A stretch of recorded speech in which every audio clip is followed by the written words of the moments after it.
Слово предоставляется сопредседателю региональной общественной организации Хырым Бірлігі Гильхаеву Аслану Хусаиновичу.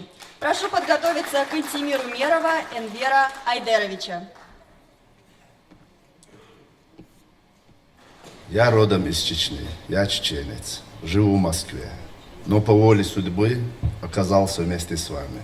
Почему? Потому что наши предки жили одной дорогой. Путь наш был один, и должен быть он один, вместе с Россией. Значит, сегодня являюсь сопредседателем региональной общественной организации Крим-Бірлінг. Я буду представлять ваши интересы в Москве. Мои данные будут здесь. Кому в больницу, кому на учебу. И будут выделены квоты в высшие учебные заведения. Я вам отвечаю. Не для тех, кто обеспеченных не знает, что делать, а для таких же, как и я сам родом, и вы, для крестьян, для колхозников.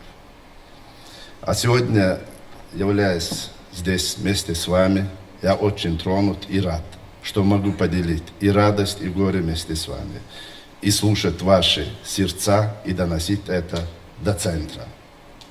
Я не буду многократен. Спасибо нашему председателю Сейтумеру и всех, кто его поддерживает. Россия великая страна. Без России никто не проживет. Ни мы, ни Чечня, ни крымские татары, ни третьи. А вместе мы сила. И весь мир это знает. Иншаллах, все будет так, как велел Всевышний. Дай Бог нам всем удачи. До свидания. Спасибо.